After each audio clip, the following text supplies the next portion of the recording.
Chapter 16. Find yourself and be yourself. Remember, there is no one else on earth like you. I have a letter from Mrs. Edith Allred of Mount Airy, North Carolina. As a child, I was extremely sensitive and shy, she says in her letter. I was always overweight, and my cheeks made me look even fatter than I was. I had an old-fashioned mother who thought it was foolish to make clothes look pretty. She always said, "Wide will wear, while narrow will tear," and she dressed me accordingly. I never went to parties, never had any fun, and when I went to school, I never joined the other children in outside activities, not even athletics. I was morbidly shy. I felt I was different from everybody else, and entirely undesirable. When I grew up, I married a man who was several years my senior, but I didn't change. My in-laws were a poised and self-confident family. They were everything I should have been, but simply was not. I tried my best to be like them, but I couldn't. Every attempt they made to draw me out of myself only drove me further into my shell. I became nervous and irritable. I avoided all friends. I got so bad, I even dreaded the sound of the doorbell ringing. I was a failure, I knew it, and I was afraid my husband would find out. So whenever we were in public, I tried to be gay and overacted my part. I knew I overacted, and I would be miserable for days afterward. At last I became so unhappy that I could see no point in prolonging my existence. I began to think of suicide. What happened to change this unhappy woman's life? Just a chance remark. A chance remark, Mrs. Allred continued, transformed my whole life. My mother-in-law was talking one day of how she brought her children up, and she said, "No matter what happened, I always insisted on their being themselves." On being themselves. That remark is what did it. In a flash, I realized I had brought all this misery on myself by trying to fit myself into a pattern to which I did not conform. I changed overnight. I started being myself. I tried to make a study of my own personality, tried to find out what I was. I studied my strong points. I learned all I could about colors and styles, and dressed in a way that I felt was becoming to me. I reached out to make friends. I joined an organization, a small one at first, and was petrified with fright when they put me on a program. But each time I spoke, I gained a little courage. It took a long while. But today I have more happiness than I ever dreamed possible. In rearing my own children, I have always taught them the lesson I had to learn from such bitter experience. No matter what happens, always be yourself. This problem of being willing to be yourself is as old as history, says Dr. James Gordon Gilkey, and as universal as human life. This problem of being unwilling to be yourself is the hidden spring behind many neuroses and psychoses and complexes. Angelo Patri has written 13 books and thousands of syndicated newspaper articles on the subject of child training, and he says, "Nobody is so miserable as he who longs to be somebody and something other than the person he is in body and mind." This craving to be something you are not is especially rampant in Hollywood. Sam Wood, one of Hollywood's best-known directors, said the greatest headache he has with aspiring young actors is exactly this problem, to make them be themselves. They all want to be second-rate Lana Turners or third-rate Clark Gables. The public has already had that flavor, Sam Wood keeps telling them. Now it wants something else. Before he started directing such pictures as Goodbye, Mr. Chips and For Whom the Bell Tolls, Sam Wood spent years in the real estate business, developing sales personalities. He declares that the same principles apply in the business world as in the world of moving pictures. You won't get anywhere playing the ape. You can't be a parrot. Experience has taught me, says Sam Wood, that it's the safest to drop as quickly as possible people who pretend to be what they aren't. I asked Paul Boynton, then employment director for a major oil company, what's the biggest mistake people make in applying for jobs. He ought to know. He has interviewed more than 60,000 job seekers, and he's written a book entitled 6 Ways to Get a Job. He replied, "The biggest mistake people make in applying for jobs is in not being themselves. Instead of taking their hair down and being completely frank, they often try to give you the answer they think you want. but it doesn't work because nobody wants a phony. Nobody ever wants a counterfeit coin. A certain daughter of a streetcar conductor had to learn that lesson the hard way. She longed to be a singer, but her face was her misfortune. She had a large mouth and protruding buck teeth. When she first sang in public in a New Jersey nightclub, she tried to pull down her upper lip to cover her teeth. She tried to act glamorous. The results, she made herself ridiculous. She was headed for failure. However, there was a man in this nightclub who heard the girl sing and thought she had talent. "See here," he said bluntly, "I've been watching your performance and I know what it is you're trying to hide. You're ashamed of your teeth." The girl was embarrassed, but the man continued, "What of it? Is there any particular crime in having buck teeth? Don't try to hide them. Open your mouth, and the audience will love you when they see you're not ashamed. Besides," he said shrewdly, "those teeth you're trying to hide may make your fortune." Cass Daly took his advice and forgot about her teeth. From that time on, she thought only about her audience. She opened her mouth wide and sang with such gusto and enjoyment that she became a top star in movies and radio. Other comedians tried to copy her. The renowned William James was speaking of people who had never found themselves when he declared that the average person develops only 10% of his or her latent mental abilities. Compared to what we ought to be, he wrote, we are only half awake. We are making use of only a small part of our physical and mental resources. Stating the thing broadly, human individuals thus live far within their limits. They possess powers of various sorts which they habitually fail to use. You and I have such abilities, so let's not waste a second worrying because we're not like other people. You are something new in this world. Never before, since the beginning of time, has there ever been anybody exactly like you, and never again throughout all the ages to come will there ever be anybody exactly like you again. The science of genetics informs us that you are what you are largely as a result of 23 chromosomes contributed by your father and 23 chromosomes contributed by your mother. These 46 chromosomes comprise everything that determines what you inherit.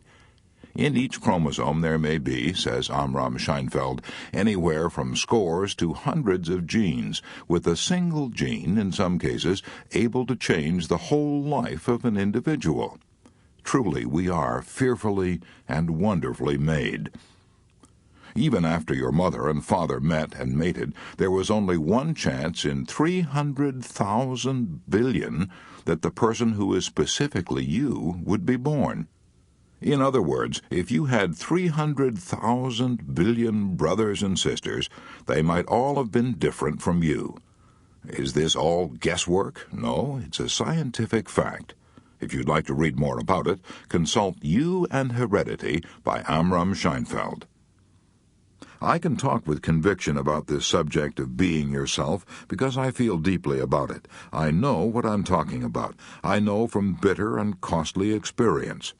To illustrate, when I first came to New York from the cornfields of Missouri, I enrolled in the American Academy of Dramatic Arts. I aspired to be an actor. I had what I thought was a brilliant idea, a shortcut to success, an idea so simple, so foolproof that I couldn't understand why thousands of ambitious people hadn't already discovered it. It was this. I would study how the famous actors of that day, John Drew, Walter Hamden, and Otis Skinner, got their effects. Then I would imitate the best points of each one of them and make myself into a shining, triumphant combination of all of them. How silly, how absurd. I had to waste years of my life imitating other people before it penetrated through my thick Missouri skull that I had to be myself, that I couldn't possibly be anyone else. That distressing experience ought to have taught me a lasting lesson, but it didn't, not me. I was too dumb. I had to learn it all over again.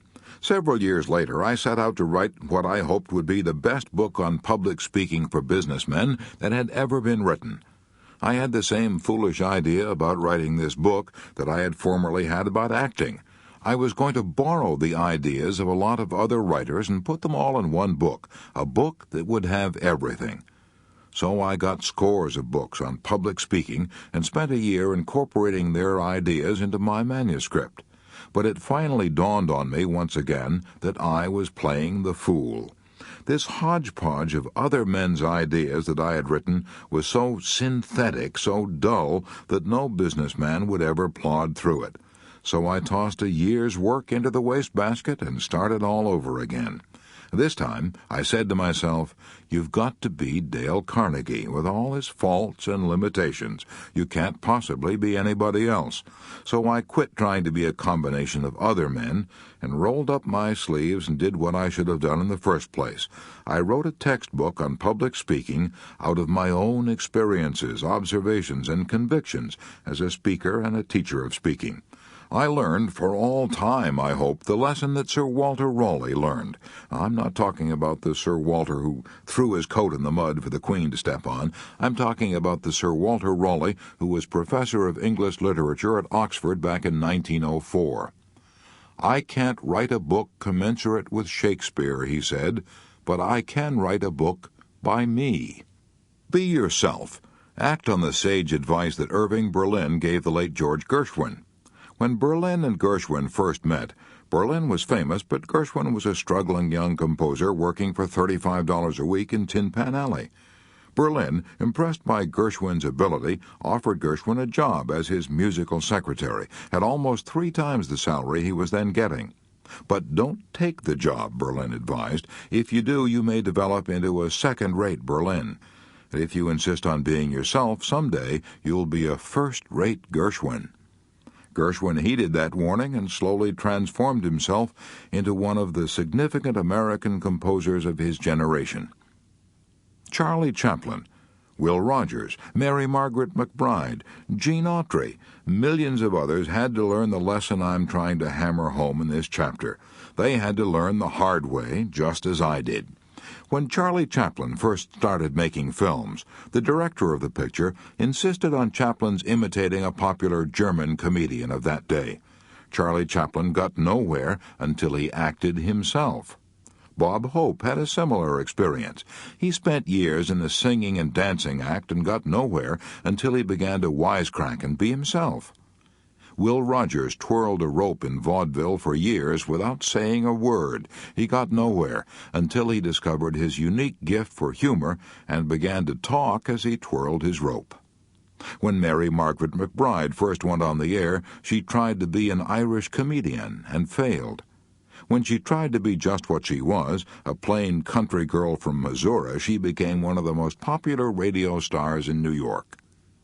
When Gene Autry tried to get rid of his Texas accent and dressed like city boys and claimed he was from New York, people merely laughed behind his back. But when he started twanging his banjo and singing cowboy ballads, Gene Autry started out on a career that made him the world's most popular cowboy, both in pictures and on the radio. You are something new in this world. Be glad of it. Make the most of what nature gave you. In the last analysis, all art is autobiographical. You can sing only what you are. You can paint only what you are. You must be what your experiences, your environment, and your heredity have made you. For better or for worse, you must cultivate your own little garden. For better or for worse, you must play your own little instrument in the orchestra of life. As Emerson said in his essay on self-reliance, there is a time in every man's education when he arrives at the conviction that envy is ignorance, that imitation is suicide, that he must take himself, for better, for worse, as his portion, that though the wide universe is full of good, no kernel of nourishing corn can come to him but which his toil bestowed on that plot of ground which is given him to till. The power which resides in him is new in nature, and none but he knows what that is which he can do, nor does he know until he has tried. And that's the way Emerson said it. But here's the way a poet, the late Douglas Mallock, said it. If you can't be a pine on the top of the hill, be a scrub in the valley, but be the best little scrub by the side of the hill, be a bush if you can't be a tree. If you can't be a bush, be a bit of the grass, and some highway happier make. If you can't be a muskie, then just be a bass, but the liveliest bass in the lake. We can't all be captains, we've got to be crew. There's something for all of us here. There's big work to do, and there's lesser to do, and the task we must do is the near.